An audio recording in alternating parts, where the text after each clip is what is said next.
Good evening. All right, I'm going to call the governing board meeting of March 25th to order. It is 6:32. Lisa, roll call. Present. Present. Counted for. All right. And I am going to call upon our Rotary Club to lead us in the Pledge of Allegiance.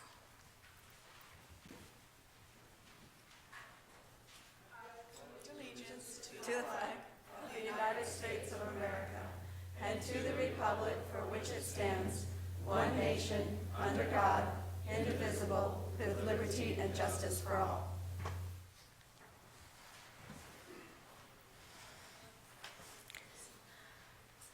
All right, adoption of the agenda. Do I have any discussions, amendments, or motions? I have an amendment. Okay. On the consent agenda, item 6C, I would like to pull out of consent and move to the action items, please. Okay. Any other amendments or motions?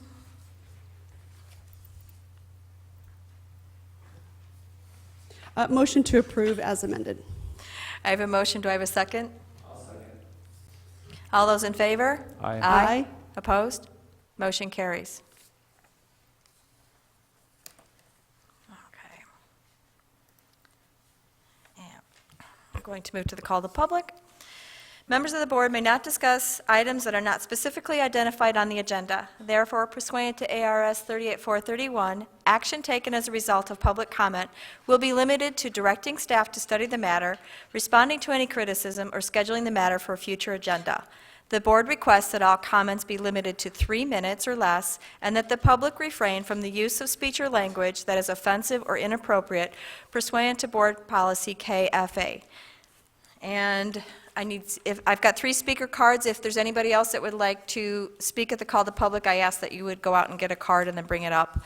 So first, we'd like to hear from Stephanie Hill.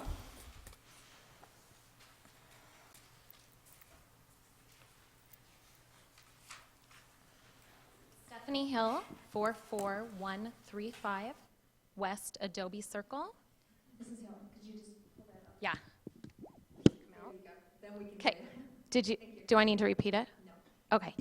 Okay, so I'm actually bringing up the same issue that I brought up last week, which was our excelling students. Although I wasn't really prepared last week, so it was just kind of a short little sentence that I wanted attention given to them. Since then, I was part of the committee that met to talk about our gifted students and that there is going to be a program available, and I think that's wonderful, but I just wanted to clarify that I also feel like attention needs to be given to those kids who maybe aren't gifted, because there's only like 3% of kids that will actually qualify for a gifted program, but we have a lot of students who are working above level and excelling, and I feel like, at least from what I've seen in the schools, there's a lot of attention given to our kids who are struggling and needing extra help, and I think that's a good thing, but I feel like our kids who are excelling aren't really getting any attention. They're kind of falling through the cracks and just, you're doing a good job, so they're kind of going along with the motions. So I'd just like to encourage the board to, first of all, continue to support the programs that are in place, such as the Math RTI and the Walk to Read. I think those are important and we need to keep them. And also to look for more innovative ways to just meet the needs of these students so that they're not being left behind just because they're excelling and doing well. And then to continue to find ways to decrease class sizes so that our teachers can devote the time to help these students. And that's it. Juan Carrillo.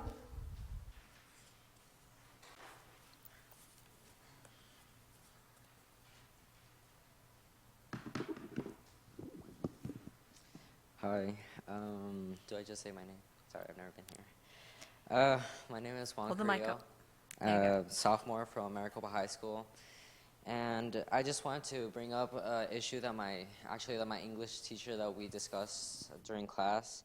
So in the next 2 months, students at Maricopa High School will be submitted to like multitudes of tests.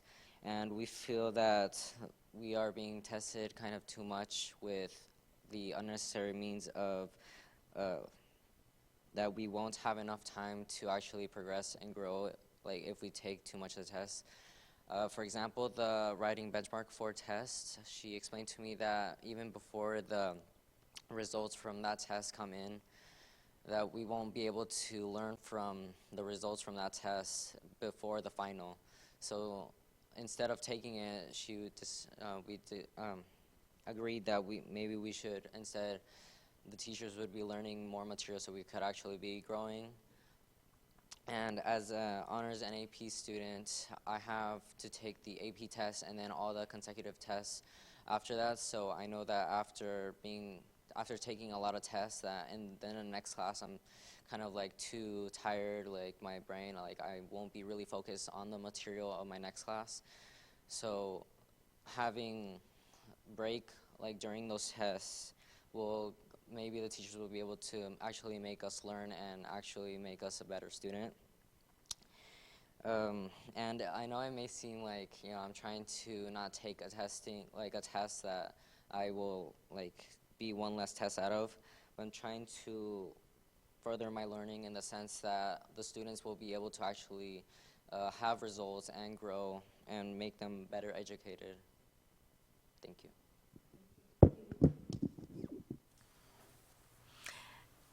Joanne Ortega.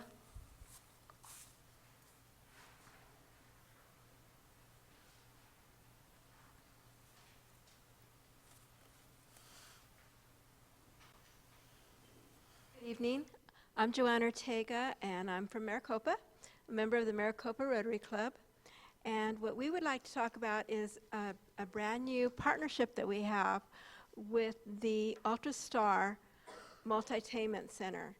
And so in this partnership, we are raffling off a package, and the first prize has the popcorn, the drinks, and then every month there's a special event like movie passes or pizza or something to that effect. But what's more important about this particular raffle is that it is for our scholarship money. And what's really good about our scholarship money that we at Rotary Club, we're really happy that we've been able to support our students with these scholarships, is that for the past several years, we've been matched by the city. So whatever we give, the city matches it. So if we raise $3,000, then we can give away $6,000 in scholarships. And that just happens to be our goal, is $3,000. So if you see these, this is what the first prize package is. And like I say, it's the popcorn, 4 loyalty cups, upgrades at the movies, and then every month there's something special. Like in February, it's 4 desserts from the Cones Cafe. Like I said, pizza and just different prizes for every month. To make this a really good value, it's a $5 ticket, but on the back of the ticket, every ticket that you buy is buy one, get one free pizza or wings from UltraStar. Like I said, they're an excellent, excellent partner to us in the community, for our kids. So for $5, you get a $13 value in free wings or pizza. And if you buy 5 of these, it's not $25, it's only $20. So all of us Rotarians have tickets. We're going to be at the Salsa Festival. And if you're at the school, he has tickets. Aaron has tickets. So he'll be glad to sell them to you. So he has a quota to meet. But anyway, I thank you for your allowing me to speak on this, because it's really important. We give away a lot of money, and we want to continue to do that. Thank you.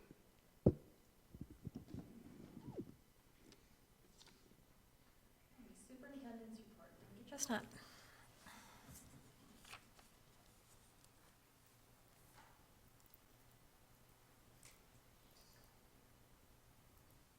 Thank you, President Boucher, members of the governing board. I have a few things to report on tonight.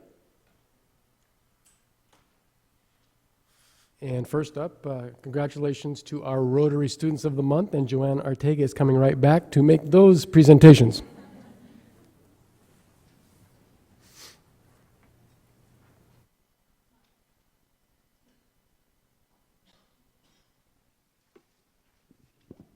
thank you again. And I have Alma Farrell, our Director of Student Programs with us, and Felicia Aviles, who is born and raised in Maricopa. So here we are. And we want to thank all of you for allowing us to continue to do this every month. One of the things about Rotary that's really important to us is that we have several guiding principles, but one of the things that we have is called the four-way test. And so whenever we make a decision, whether it be in our personal lives, in our businesses, or in our community activities, we ask ourselves these 4 questions. First, is it the truth? Second, is it fair to all concerned? Will it build goodwill and better friendships? And fourth, will it be beneficial to all concerned? When Rotary was first developed over 100 years ago by these businessmen back east, they already had these principles in their lives. They didn't necessarily have them down on paper, but they lived by them.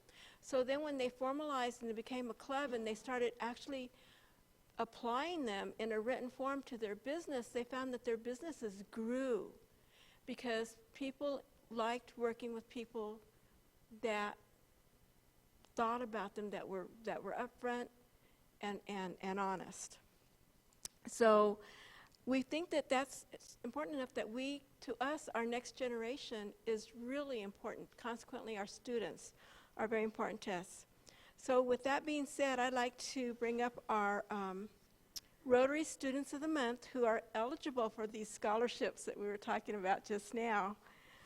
They will, in fact, have to respond to the four-way test to be in their scholarship submissions.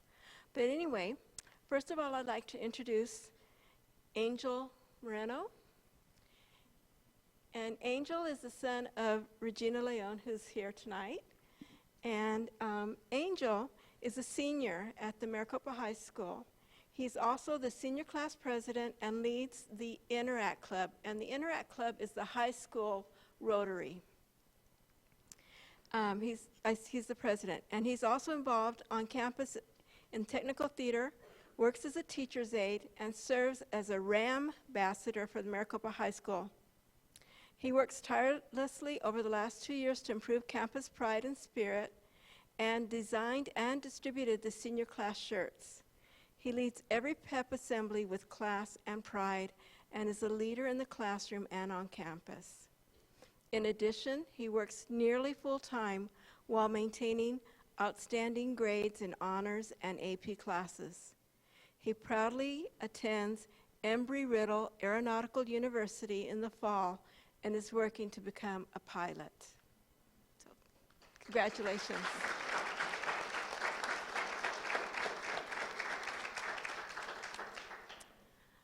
From Desert Winds Middle School, we have Chantel Holguin.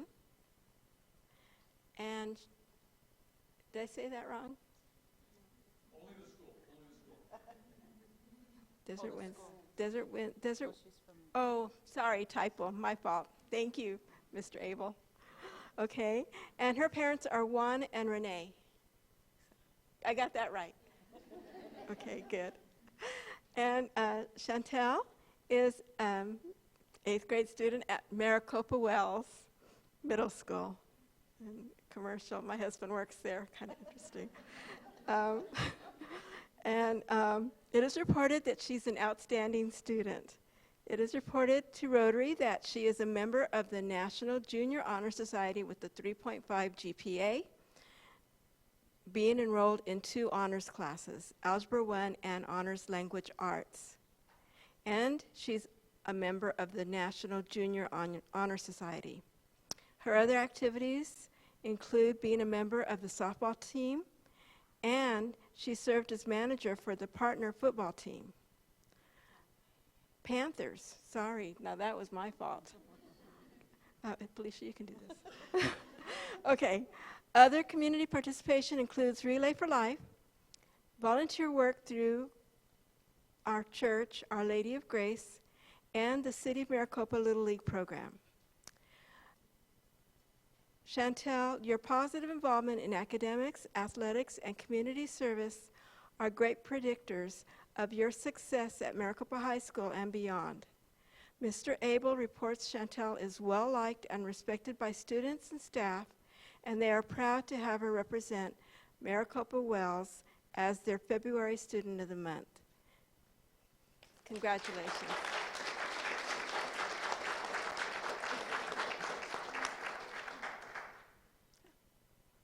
Okay.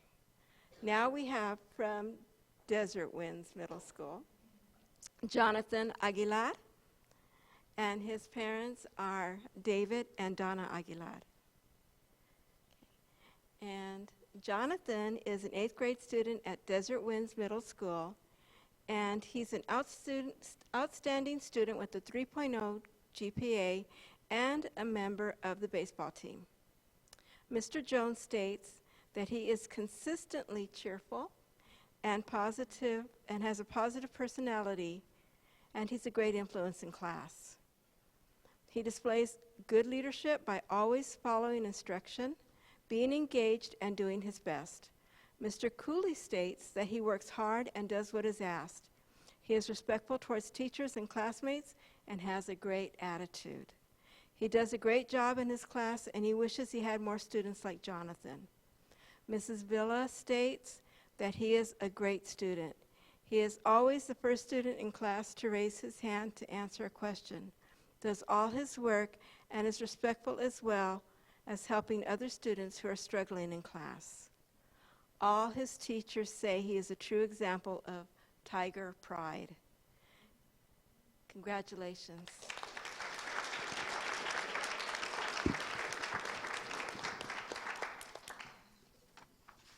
And if you guys just stay there. Yeah, photo ops. So. Oh, parents. The parents. Do any of the parents want to take pictures?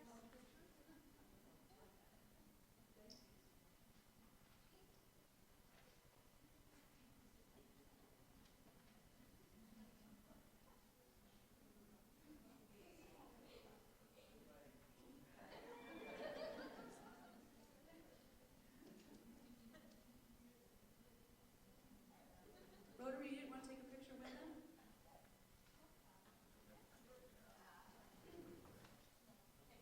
That's the tradition. You can't break tradition. See? There, now it's Now, official. now look at the paparazzi.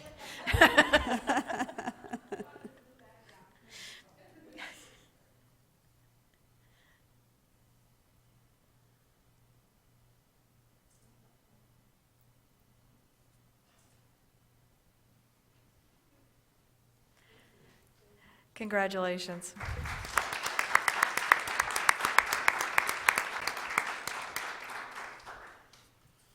This next item actually comes up a little later in the program, but I want to make sure I had a good picture and congratulate Ariana Veda, who came in 3rd place in the 52nd Annual Pinell County Spelling Bee. And I think there were 61 or 62 participants. And we're going to come back to this item in a moment because it's on the next part of the agenda, but we're proud of Ariana and the fact that she's a great speller from Butterfield Elementary. So you'll get to meet her in just a moment.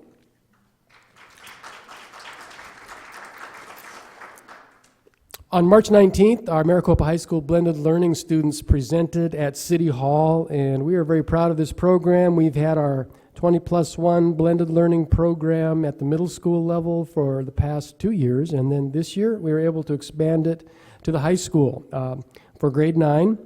And Mrs. Nielsen and Mrs. Ellard are the teachers of that program, and they had a very exciting classroom project.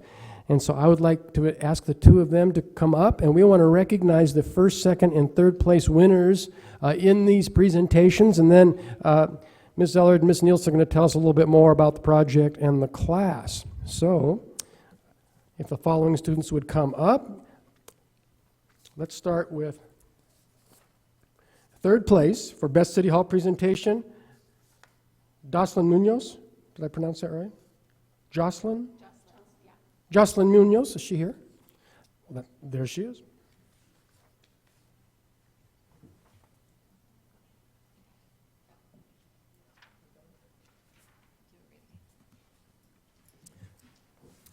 Also, a 3rd place finish, Best City Hall presentation was to Dax Sweetser. Not here. Also 3rd place, Nicole Rocco.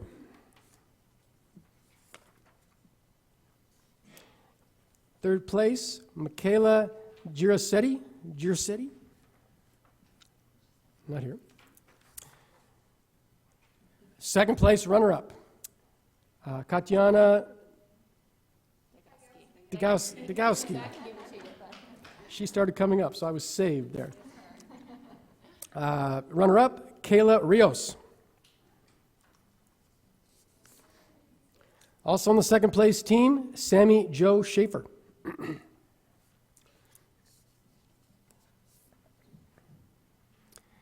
And the first place team, Sonia Martinez.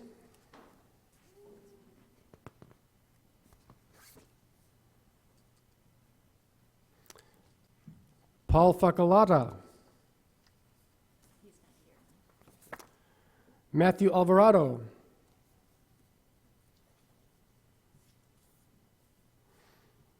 And Dylan Hill.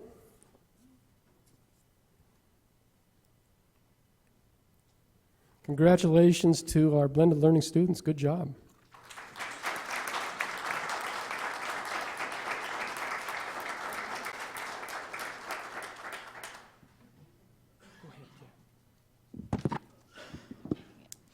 Hi, I'm Lorena Ellard, and this is Linda Nielsen, and we're the 9th grade blended learning teachers at the Maricopa High School. Each quarter, our students are expected to blend together to put together various projects. Last quarter, our students were posed with the question, what is Maricopa's most pressing issue, and how would they solve it? So they started with, they had to narrow it down to their top 3 choices, and they were expected to put out Survey Monkeys along with paper surveys to then choose their top choice. And based off that, they worked 1 to 2 times a week on their project. What would they do? What would it look like? How would they present it? So they worked really hard. We're extremely proud. They then put together a project and presented it to City Council or the City Hall last week, where they shined. We did ask the council members, based off our criteria, to choose their top 3, and this is it. So we're very proud of them.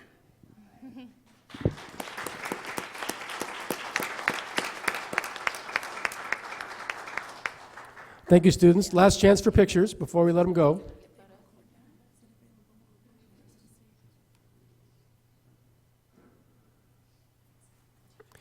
Hey, Ms. Zeller, that program wasn't recorded, was it?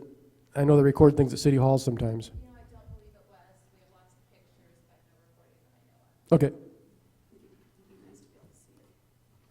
Good job, students.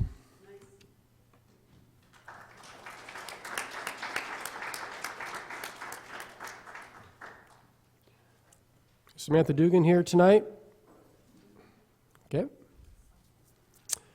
You probably saw this in the newspaper, but this is big news. On March 22nd, Sunday, we discovered that Katie Burrows, the head basketball coach at Maricopa High School girls program, we already knew that she was the Division II Coach of the Year, and the Coaches Association selects a Coach of the Year for each division. There's 4 or 5 divisions.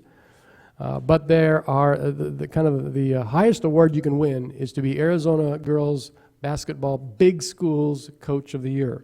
So there's a big school Coach of the Year and there's a small school Coach of the Year, and this was announced in the Arizona Republic on Sunday. So we're really proud of Katie Burrows and know she's a great coach and a great teacher at Maricopa High School. So congratulations to Katie.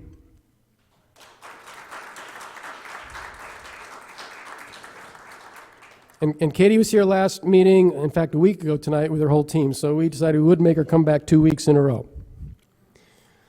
But speaking of girls basketball, on the 28th at the Salsa Festival, the girls will be there, and there has been a poster produced that is going to be a fundraiser for the girls basketball program, and they'll be signing posters. I believe the charge is $10, but that's a good fundraiser for the program, and you're going to want to get one of those posters. I think they're available at businesses around town also, so that's a very cool thing. And then we also found out that on April 7th, they will be introduced before the Arizona Diamondbacks game, and it's also a fundraiser for girls basketball program. And if you're interested in tickets, you can contact Katie Burrows at the high school. You can email her. There are discount tickets available, and all the tickets sold will be in a group to cheer on the girls basketball team when they're announced at the game. So that's pretty nice recognition for a great group of girls.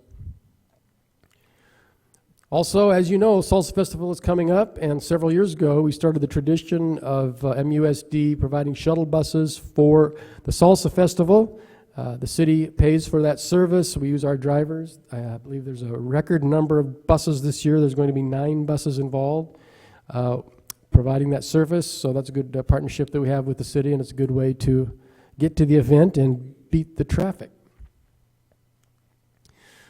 Also, a week ago we talked about board self-evaluation ideas, and you're supposed to email those to me. So if we want to talk about that at the next board meeting, I would need those by April 3rd.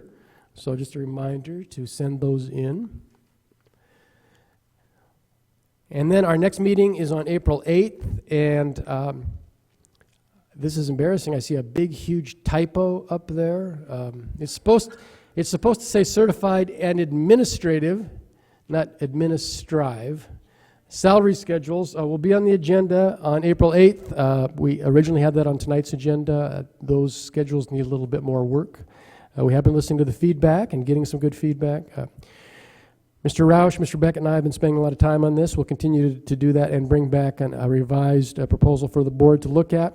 As you know, this was one of our action plans, part of our work plan for the year, tied to our strategic plan, and the board asked us to look at this, and so we will continue to look at it and plan to bring that back to you at the next meeting. And that's all I have. All right. Governing board member reports. Go ahead, Karen.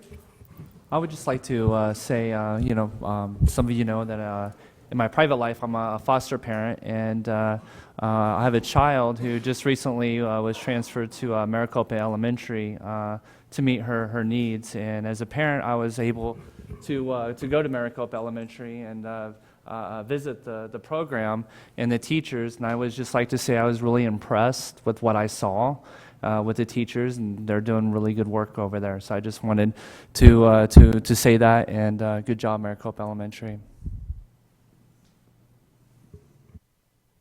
I don't have anything.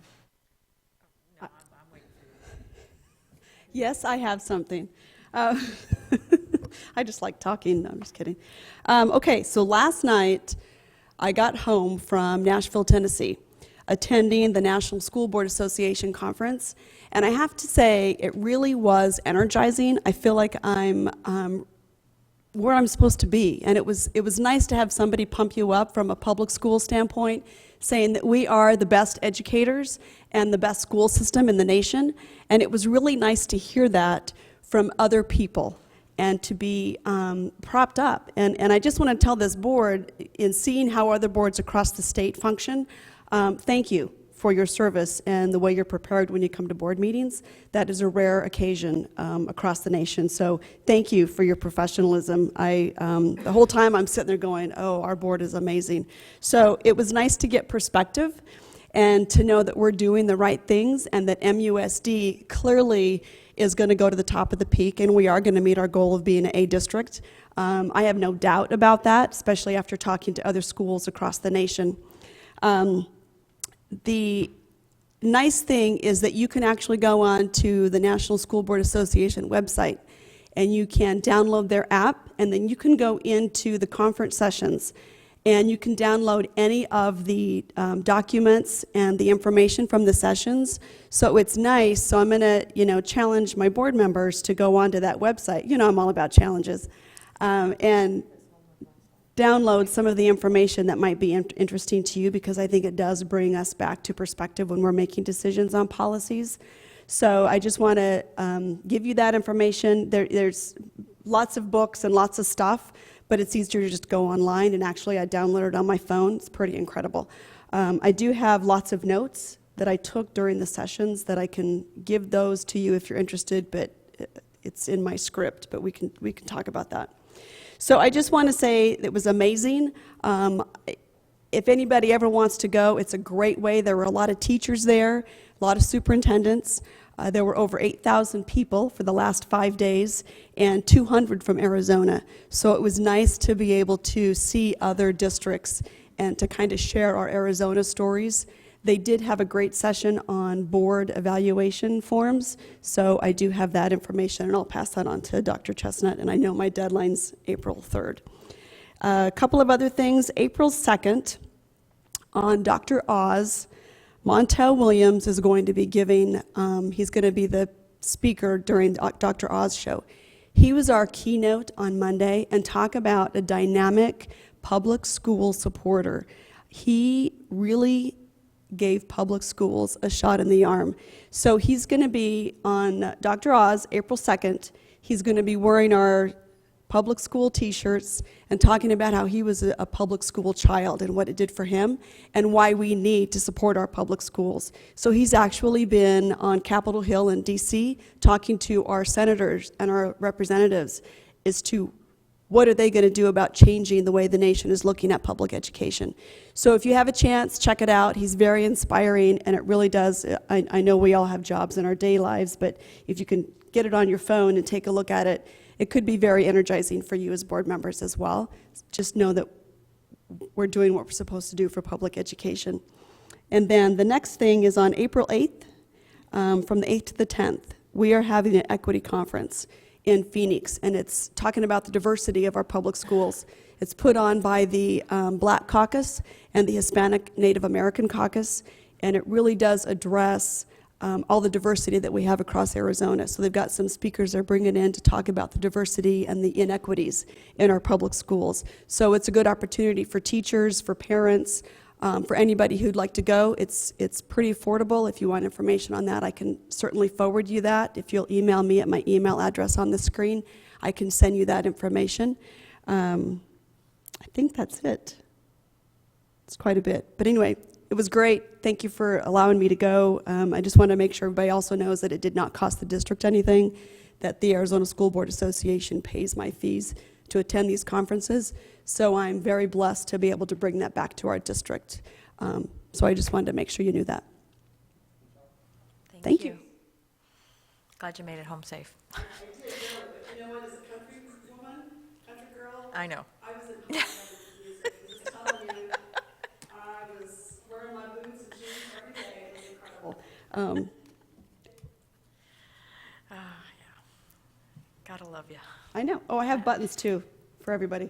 Oh, awesome. All right, let's move on to our work study items. Pinal County Spelling Bee participant. Dr. Chestnut. Well, I already kind of mentioned this, but we'd like to call up Ariana Veda at this time. And third place, 52nd Annual Pinal County Spelling Bee. It was held at Vista Grande High School in Casa Grande. And it's back on February 20th. So it's nice to get her down to board meeting here because we want to recognize good spellers. And Ariana's a 6th grader at Butterfield Elementary. So come on up.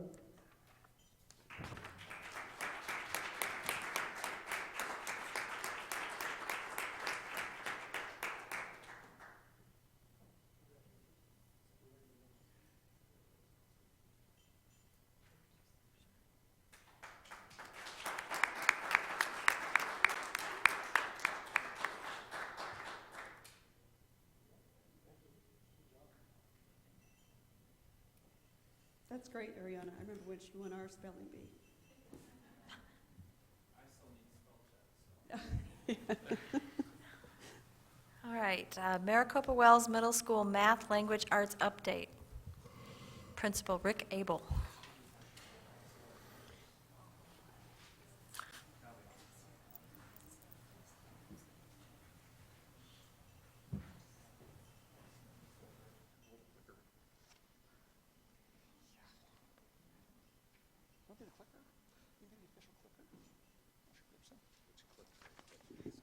I don't know, that's why I gave it to you. President Coutre, I'm sorry, members of the board, Dr. Chestnut, thanks for this opportunity to speak to you this evening. We are from Maricopa Wells, and our mission is to prepare our students for success at the high school level and beyond. I'd like to introduce a few of the staff members. Mr. Keith Gibson teaches RTI Math and 8th grade social studies. Ms. Trevor Jenkins, who is either a mentor teacher or a teacher mentor, and also teaches honors language arts for our 7th graders. And Mr. Armin Zarifian, he teaches 7th grade math, pre-algebra for 7th graders, and also one class of RTI. Also in the crowd, Miss Shelby Rostas over there, Social Studies 7 and 8, and Sue Nixon back on our campus half-time, which is, you know, it means she's only working 9 hours a day is what it amounts to. So it's good to have Sue back on our campus as well.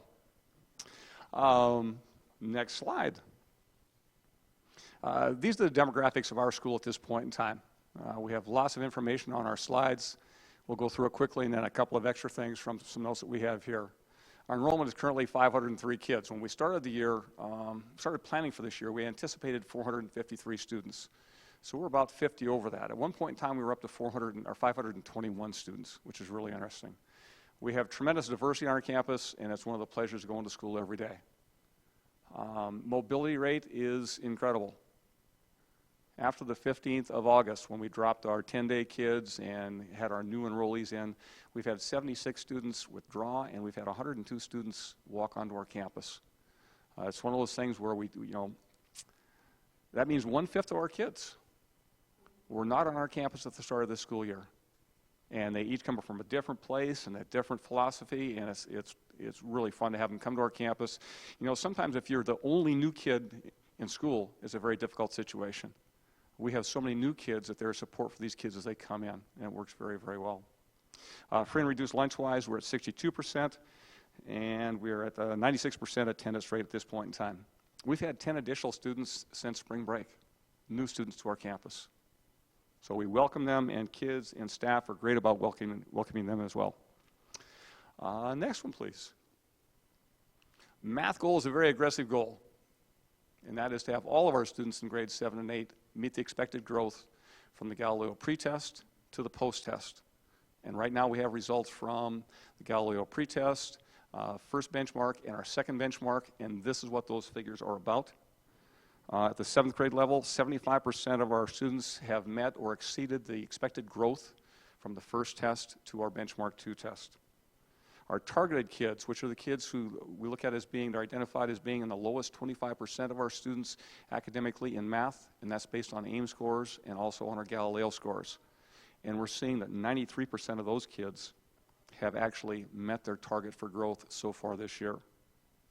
At the 8th grade level, we're talking about 42% of our students meet or exceed or have met or exceeded in terms of their growth, and the targeted kids slightly higher at 46%.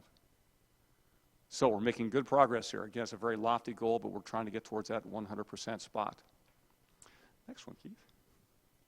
Lots of information here, and we'll run through that quickly and then add a couple of things as well. We do have about 150 students on campus that currently receive a second hour of math. It's called RTI Math. We have 2 of the teachers here. We actually have 4 different teachers presenting those classes on our campus. That is funded by the Ak-Chin grant. It has been a great benefit to our students on our campus. We appreciate the support of the Ak-Chin community. We have about 40 students as well that receive assistance from their ESS math teachers. We offer all kinds of tutoring. First of all, Title I we've offered since the start of the new year, and we do offer tutoring actually on Tuesdays and Thursdays for math. That's from 4:30 until 5:30. The district's been good enough to provide transportation so we can get those kids home if they need a ride as well at 5:30. Math teachers also open their doors in the morning, during lunch, after school for additional tutoring with kids. We've had Interact students from the high school come down and spend about 100 hours of tutoring with our students on our campus, so thanks to the Rotary Club and all their support. We have what's called a Raising Expectations program. This is the first year at Maricopa Wells and Desert Wind. If a student receives a failing grade in a core class, they're expected to make up 4 hours of tutoring time during the course of the school year. Some kids failed 2 classes a quarter. Maybe they failed 6 classes over the course of 3 quarters. To this point in time, our kids have served about 83% of the hours that are due. And we're working with those kids to make sure they complete those hours. That's part of the policy as to whether they will go to the high school next year or be promoted to the 8th grade next year. Those have been funded by our charter school focus funds. Those funds also will not be available this next year. We offer all kinds of professional development through the district. We work on PLC training opportunities. The teachers met today over here with the teachers from Desert Wind as well to work in the core areas plus the elective areas to make sure we are ready for next year curriculum-wise. And we have the assistance of on our campus and also at Desert Wind. Trev does a great job as a teacher mentor. And we had services from our math coach through the first 3 quarters of the year. Technology-wise, we have some new stuff on campus, again, funded by Ochin's grant and also the Charter School Focus Funds. And teachers will talk about that a little bit in a few minutes here. I can tell you that we've had 14 Saturday schools or fall break, winter break, or spring break classes. Those are 4-hour sessions. Kids come in, they receive 3 hours of tutoring in the class that they are struggling in, and 1 hour with a youth development specialist to talk about developmental assets, character traits. How do you become a better student, a better member of the community? It's been a very, very positive. Kids really appreciate the fact that they are in smaller groups, they get this kind of individual attention. They like being in a class of maybe 8 or 10 kids. So it's been a successful program. We have served more than 2,000 student hours of time during these classes and their breaks. So it's been very productive. To demonstrate that, I would tell you that right now, our number of failing grades in math have diminished by 41% since the first quarter of the year. And this is a big reason as to why. Another big reason is the staff members who come and work at those activities. I'm going to ask Mr. Gibson to speak first about what it takes. Mr. Gibson's students, actually, his RTI students, again from the bottom 25% in terms of recent academic achievement in math, 82% of his kids in those RTI classes met or exceeded their growth rate, and 100% of his targeted kids did as well. Mr. Z's class, similar kind of responses. Mr. Gibson. How do I follow that? I don't know. What do I do? I work with kids that come in that I tell them on the first day of school that when I was in 7th grade, I was in a remedial math class. And so a lot of these kids come in to me, they hate math, and now you've got them going to 2 math classes a day, which is like torture times 2. And the only thing I try to do is let them understand that I was in the same place that they are, and we just work together. And so over the course of the year, they've been pretty good about being challenged. A lot of times I'll give them 8th grade level work, even though they're supposedly below 7th grade level work, and I show them, this is what the 8th graders are doing, and we do it. Hey, this is simple. See, you can do the math. And so it's just kind of trying to change the attitude they have towards math, to not hate it. They don't love it, they don't hate it, but they're willing to do it, and that's what we've been trying to work on over the past 2 years. Thank you, Mr. Gibson. And if you know Mr. Gibson, you know that one of the secrets to his success is the fact that he builds great relationships with kids. Very, very comfortable with him, and he is around his classroom talking with one student or a pair of students on a continual basis in class. So we appreciate his efforts. Very, very successful. We do have concern about next year in our RTI classes. We don't have a funding source at this point in time. We are working to develop a tutoring program after school in the Raising the Expectation classes based on a 21st Century grant, and we're in the process of writing that grant at this point in time. Next one. Reading goal. Once again, 100% of our students meeting the growth expectation from the pretest to Galileo's post-test at the end of the year. And this is our pretest to benchmark 2 so far scores. You'll see at the 7th grade level, we've got 47% of our kids met or exceeded. Targeted-wise, we had 64% of our kids. Language Arts 8, we have 60% meeting or exceeding, and 76% of our targeted kids. And what this tells again is we have some additional time to work with these kids, whether it's after school, whether it's on a Saturday school basis, and that's being effective. Our targeted kids through the ESS program as well are getting a lot of support, and it helps to raise them up. This time, another big reason is Treva Jenkins. Treva.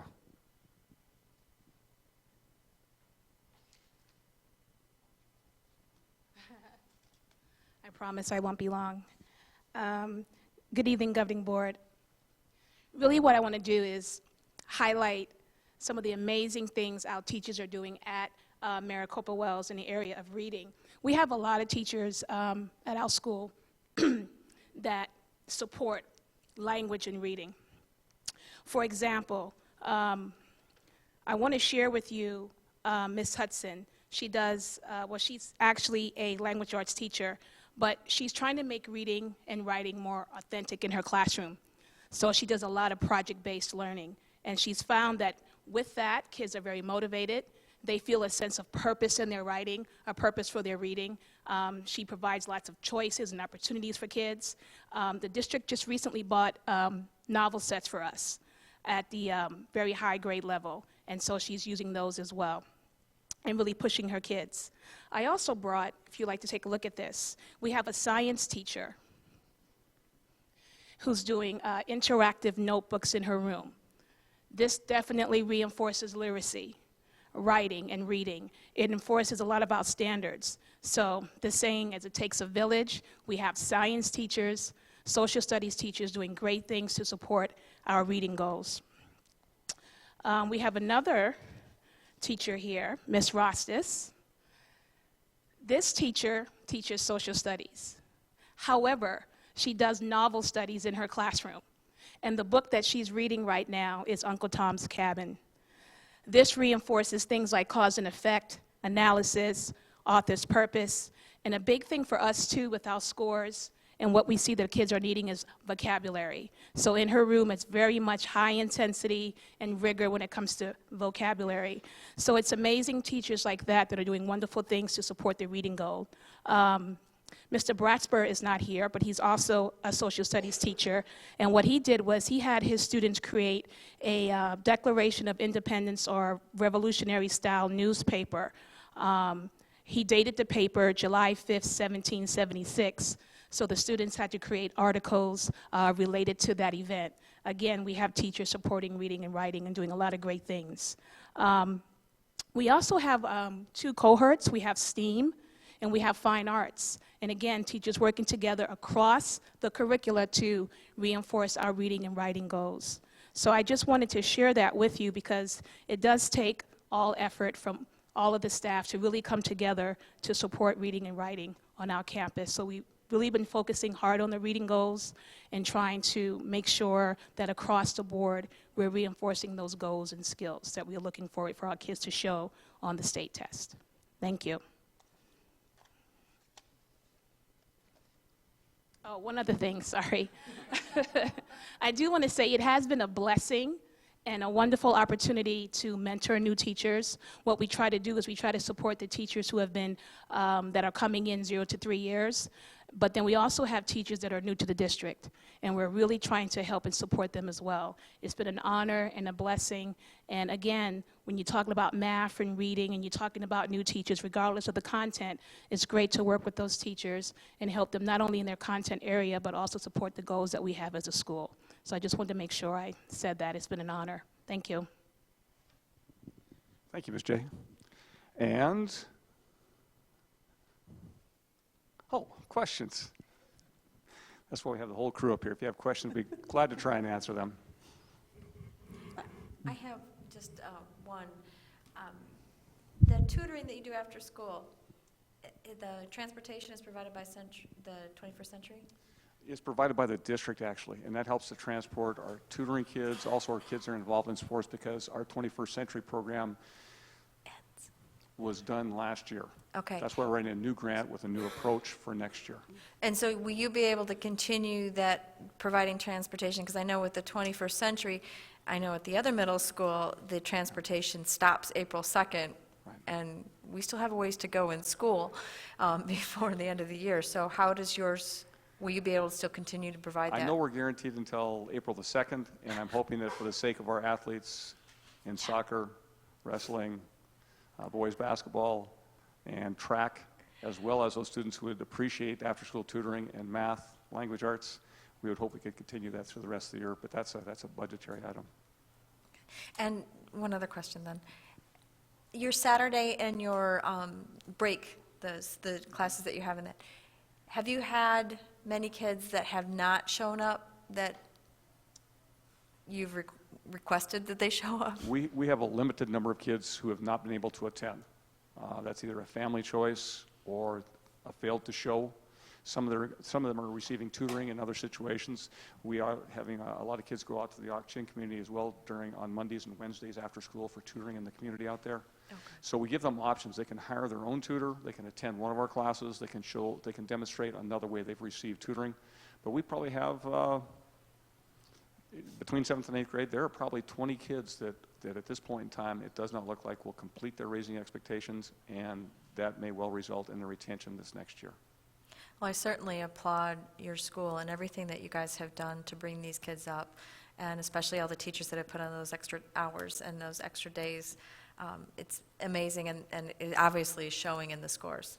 Thank you. They're good Panthers, really good Panthers.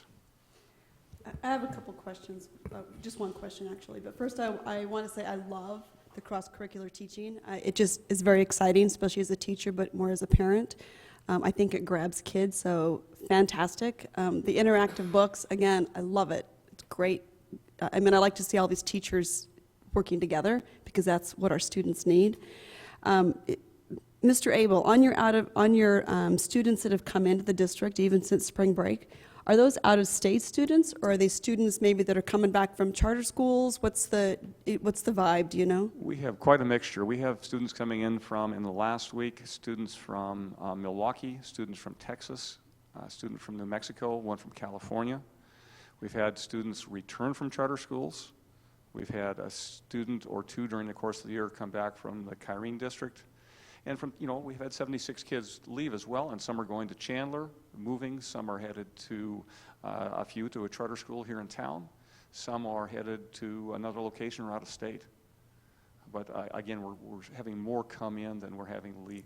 Exactly. Right. I mean, that's exciting. It's a good place to be. Yeah, it's exciting. So, and then who teaches your Saturday school? Do you contract to teachers? Saturdays, yeah, we do contract them. They are paid an hourly wage to come in and teach. So they're generally from 7:45 in the morning until about 8:15. Each of these teachers has served there. Ms. Nixon has served there.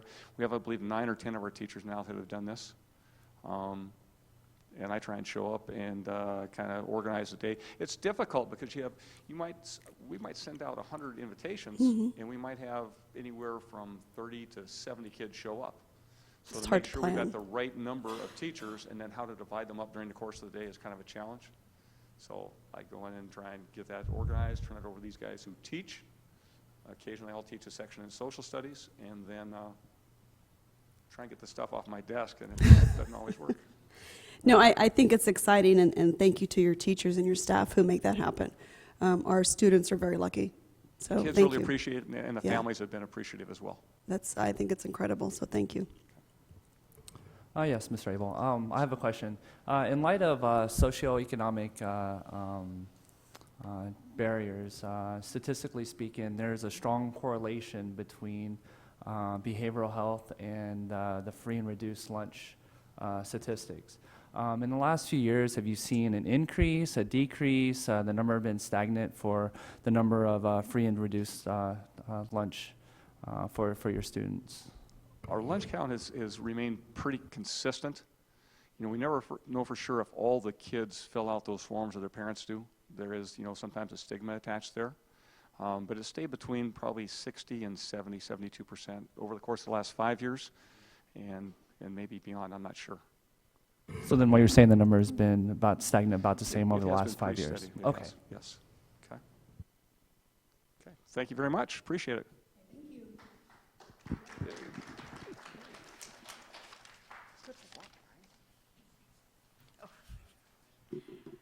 All right, kiosk system, Dr. Chestnut. We've talked about school kiosks in previous meetings from School Live Company, and Kyle, the representative, is with us tonight, and I know he has some things to share. Krista Barrett, assistant principal from Maricopa High School, is also here if we have questions. So I think Kyle's ready to go, and I'll just turn it over to him. Just one sec, I'll push this over.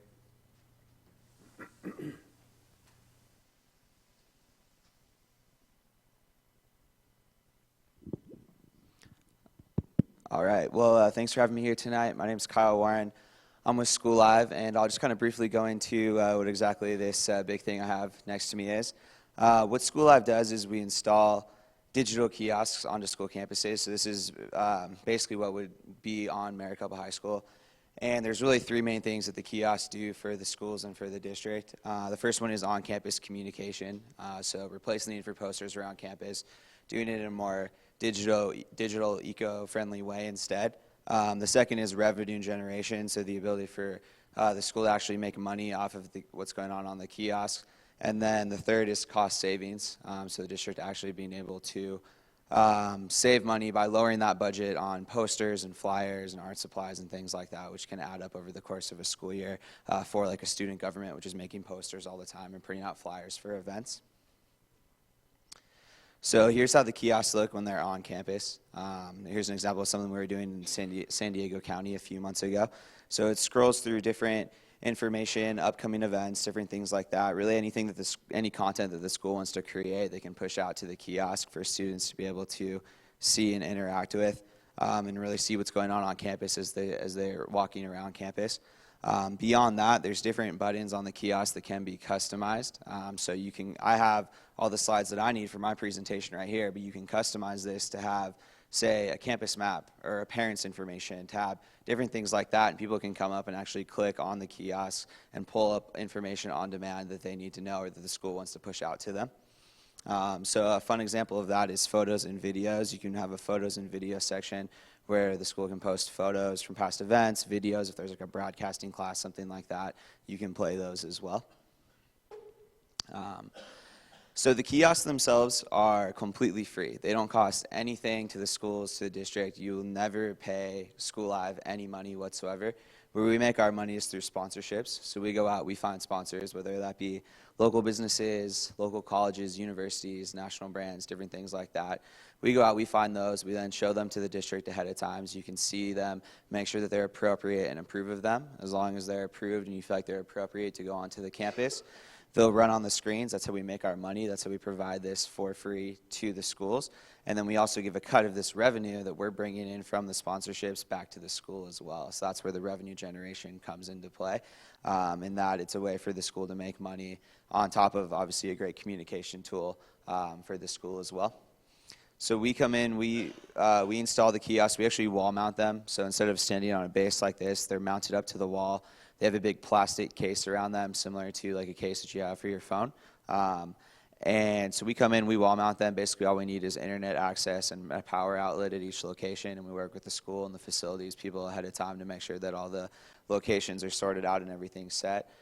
We come in, we install it. The kiosk can make for the school anywhere from $200 to $500 a month per kiosk, and we do about 1 kiosk per 200 students on a high school campus.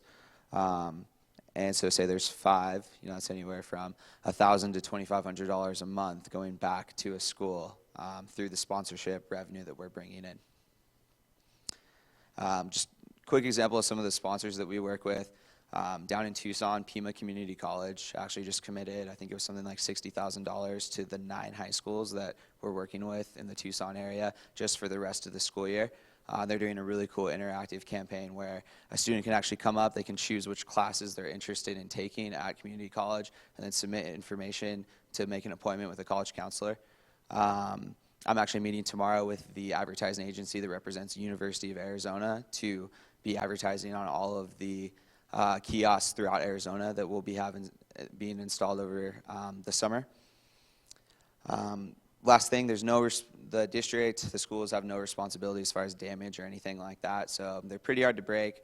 I could hit this pretty hard right now and it wouldn't break the screen.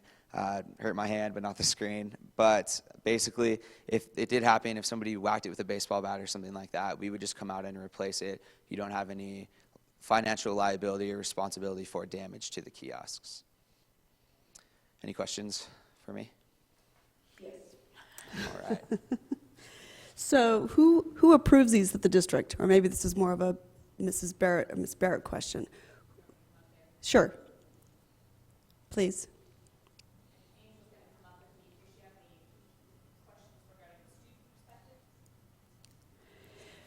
So who's going to approve the ads that are put on here? Bernadette Russinello will go through the ads. If there's any concerns, those will be forwarded to me.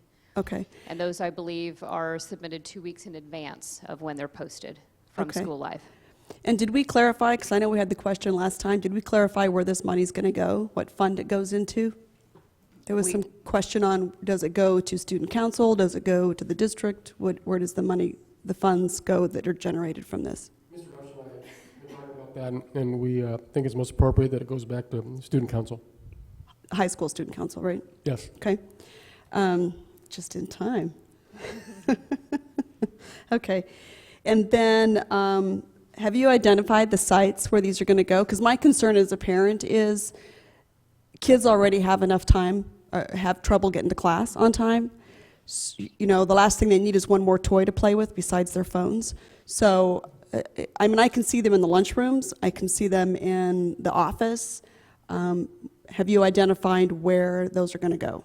Yes, because of the outlets, the power that's needed, they will be in the lobby of the 200 building, the lobby of the 100 building, upstairs and downstairs. Of course, we have security that ushers kids, you know, to class as well. Even without those kiosks and those distractions, they're always going to be distracted. There will be one in the 800 building, which was the middle school Maricopa Wells when I was teaching there. And one will be in the lunchroom, and one will be in the office for parents. Okay.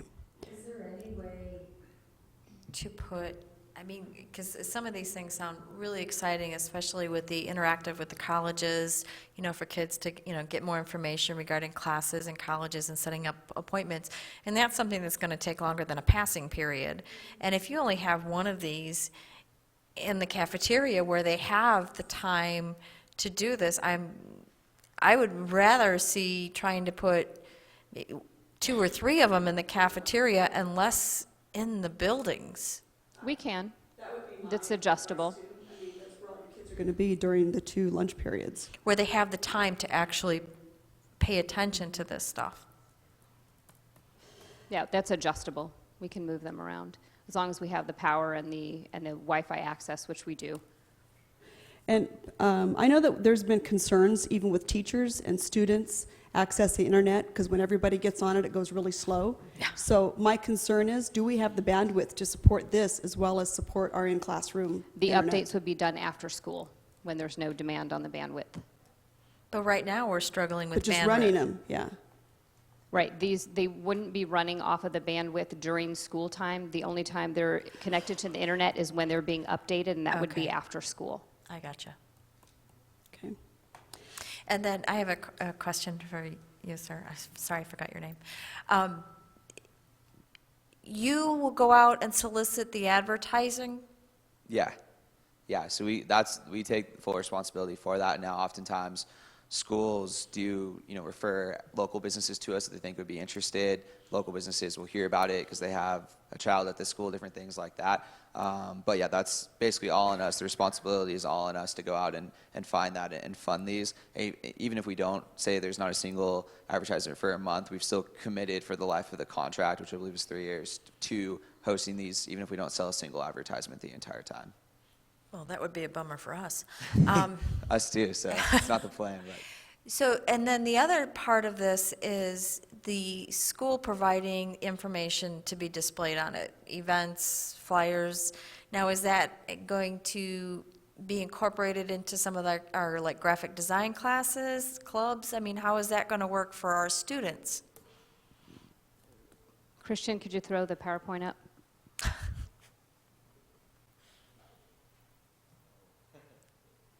So this is an example of what our daily announcements are. And there are students who create these PowerPoints. We have a few of them that are very, very good at them. Can we forward through that? And then that would be in the center piece here. Okay. So it's representative of our clubs, our activities, our sporting events, whatever clubs or staff members submit to student council, they create these PowerPoints, and those are the announcements that are presented. We can also do that for academics. As Kyle had said, you can customize the tabs. If we had academics, then we can have our testing schedules. We can have, a complete parent section for the one that we have in the office. So there's a lot that can happen as far as communication goes. One last question. What has the high school site council and parents said about this? As far as presenting this to site council? Yeah, have they seen it? Are they for it? What is their opinion? What if? The high school doesn't currently have the site council that's functioning, so it hasn't gone through a site council. Have any parents seen it? Has this been given to parents? I mean, No, I it has realize not. students are going to love it because it's a new toy, but have we heard from parents? we haven't had the opportunity to show this to parents. Are you going to? Well, that's up to Kyle if he's able to bring one out. We can certainly present the information and invite some in, you know, to at least review the information, review the video that Kyle's created on YouTube, things like that. I think it's a challenge to move this bad boy around all the time. What about the booster club? Getting their opinion. They're the Absolutely. biggest, one of our biggest parent supporters that we have right now in It's the a great high school. idea. Yeah, that would be my only suggestion, is to get some, as a parent, myself, I would like to be included on the conversation, so, We can make it happen. okay. I had one other thing I wanted to add too, just to address your concerns of the interactive capabilities and being in the hallways for passing periods. So the school can customize the content that they put up on each individual kiosk. So you can put different things on different ones. So if that is a concern, the school could just have it basically be like a slideshow going through here on the ones that are just strictly in the classrooms where kids would only be walking by them in passing period, and then they can have like the interactive capabilities that they want on the ones in the lunchroom and things like that as well. Yeah, my just concern is just to only put one in the lunchroom. It doesn't make sense because we want to give the kids the opportunity. Right, our only concern about the lunchroom is that it's also used as a gym. So although we're going to have the casing on there, we have to be really selective, you know, for that damage per se that might happen. So that was our concern when we were looking around the campus. Where would they be safe still and away from the elements? You just send the YouTube video link out to parents on a Connect Ed message and ask them to comment, provide some comments back to you prior to the next board meeting, something like that? Sure. And then Booster Club could maybe chime in on that as well, so. I'd like to have Angel speak on the student perspective, if you don't mind. As most of you know me, I'm the senior class president at Maricopa High School. I'm really all for this because I put at least 3 hours of work just dedicating to PR, getting the word out. I even have to do some of the administrative jobs of, hey guys, you got to make sure you go third period tomorrow because we have testing.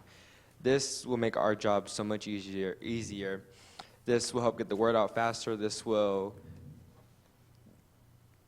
change our communicative process just instantly. We don't have to worry about spending money on posters. We don't have to worry about spending half the class just making one poster. It's I don't know. It's just it's new, and I want to be part of it. I want Maricopa High School to have this because not many other high schools have it. Not many students can say, hey, did you look on the kiosk and what tomorrow's events are? I don't know what to say. It makes our workload a lot easier, and I'd really appreciate it if we have it at the high school. Thank you. I have 2 questions. And first, as I'm looking this, it almost answers my question. What I see, like in the middle, because in your synopsis, you said that the school is able to control what's displayed on the kiosk. Mm-hmm. And obviously, there needs to be some advertisement as well. I mean, that's what generates the money. Within the contract, is there any type of like a percentage of this percentage needs to go towards advertising, and then this can go for the schools and their control of what they put on? Yeah, so how it works is basically the top 25%, the bottom 25% of the screen are sold as quarter screen advertisements, and then the school pushes their content and controls the content in the middle 50% of the screen. So just how it looks right here with like a Vans advertisement on the top and bottom, and then school content running in the middle right here. So really, the school has control of 50%, and the other 50% would go to the advertising. Yeah, exactly. Okay. And my second question, in terms of implementing any type of information technology, there's always, can be some challenges. And obviously, this is another school, so I'm sure you have experience of working with the schools and any type of implementation, challenges. Have you experienced any? Maybe something with the how it operates, or any bugs, or can you maybe explain maybe some implementation challenges that you have and how you've dealt with that? Yeah, definitely. So really the biggest problem that we ever run into when we come out and install is, one, making sure that the power is there, because sometimes an electrician is supposed to have come the day before, but then they don't, and all of a sudden we can't install, and we usually just schedule a school for one day. just to keep our, our install guys going. So I think that the biggest thing, making sure each location is ready for what we need, and we're very clear. And we have a big packet that needs to be filled out ahead of time by the school, and a picture taken at each location, just kind of showing to us that each location is ready. The second biggest thing is just making sure that we can connect to the internet. If an account needs to be created or something like that, that your IT people know what's going on and that they have it ready to go. And if those two things are taken care of, then it's never a problem as far as installation. Thank you. That's all I have. Thank you for taking time to be here, and for the student for staying. I appreciate that. Thank you.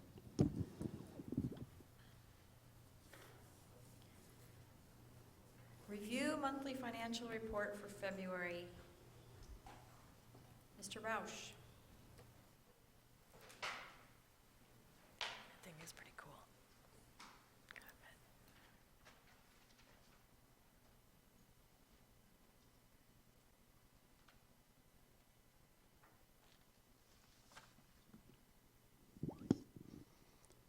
President Coutray, members of the board, Dr. Chestnut. I'm here to go over the February financial report. It's about a 15-page document this time. I do a 2-page memo. If you've had the chance to read that and have questions, I'd be happy to answer those. Any questions? Yes. Mr. Roush. You already answered my questions, but I want the public to hear the questions and the answers from you as well, so I appreciate you getting back to me so quickly. On the financial report, page 5, Fund 610, which is the student transportation line 2700, that fund has, last year was only 1.23%, and now it's 85%. So is there a reason that that fund is so much higher this year than last? Yes, and that's on our, I believe, our budget status report. In the report, actually it's page F1, I believe. And in that report, if you're following at, want to get on the website, this report is on the website too. In any year, we compare budgets from the prior year as a just a general information item. So the budget or the budget balance may be different. So I want to point that out. It's not going to be the same budget every year. 610 is going to be a little bit different every year, but we do compare the percentages. So expenditures are a little bit higher, and part of the reason is that if you recall, about almost a year ago, a little bit more than a year ago, we authorized to purchase 2 buses and 2 vans. It takes virtually 6 months or more to get a bus after we agree to purchase a bus from the manufacturer on campus. It came after July 1st, so it's in this year's budget for both buses and the vans. So over $260,000 of expenditures for Okay. those. No, that makes sense. And then the Operation Fund Line 2600, that one is also doubled from last year. So why is that? Again, in That's a facilities operation, correct? in Fund 610, correct? Yes. Fund Yes. 610 under the 2600 Yes. operations, maintenance, and plants. And this is, these are capital items. They're not per se, they're called operation items, but the M&O budget really is the operation. These are for things that qualify by fund code in this fund. And in that fund, we had multiple expenditures for 610. We are fortunate that we have quite a bit of balance in 610, specifically because we've not had to spend those monies, and we generated more monies when we did our charter budgets. So we have a great deal of money there to support the schools. That I do want to point out, that is one of the places that the state of Arizona has cut. So, but we do have some money there to tide us over until hopefully the state realizes they need to fund that. So these are things that support the classroom, by the way. I just want to make that point clear. That's good. We have asphalt and roofing improvements for all campuses. We paid for. We have shade structures, if you've been at the high school, and Desert Wind, and the courtyard areas, and we have a new food line. We have more kids, so we supported that, and with concrete areas in there so that we can serve those kids. We also upgraded our radios, and I think people don't realize that this fund provides the support for all of our on-campus radios, and that's a safety item, so it's repeaters and radios. So we upgraded that. We changed our model for in the elementary school for kindergarten, and we purchased more furniture and for the rooms and those various items, and that goes in 610. Those are just some of the expenditures. Okay, that answers my question. Thank you. I mean, and it's all classroom support, that's great. So, okay. This Fund 610 Yeah. is all classroom support, and it's one of the messages that we need to get out to the governor and the legislature. Thank you. I appreciate you giving me those answers. You're welcome. Any other questions? Okay. You're welcome. Please remember that we removed 6C. So do I have any motions or discussions? Motion to approve. I have a motion. Do I have a second? I'll second. All those in favor? Aye. Opposed? And we have one abstention. Okay. Item 6C, approval of the district benefit plan for school year. Mrs. Anderson, you asked to move this out of the consent agenda? I just had a question for Dr. Chestnut. Is this, because we didn't talk about this, I know HR takes care of it, and is this the same benefit package that employees had before? Yes. Okay. That's all I want. You know, Mr. Roush, Mr. Beckett spent the most time on that. Any changes that you can think of, Mr. Roush? There are some changes in cost. There's an increase that will be passed on to employees. The same thing happened year before last. So There always are nuances because your staffing demographics change a little bit. So, you know, we have 600 employees, but they mostly smooth out. Okay. I just wanted to clarify that if it was different, better, but it's pretty much the same. Okay. That's all I wanted to know. Any other questions? Do I have a motion? A motion to approve. Do I have a second? I'll second. I have a motion and a second. All those in favor? Aye. Opposed? Motion carries. Okay, action item 7A. Discussion and possible approval of the HR schedule. Since Mr. Beckett is not here, I'm assuming it falls on you, Dr. Chestnut? yes, it does. This HR agenda is a little different in that it has our annual renewal of certified staff and administrative staff.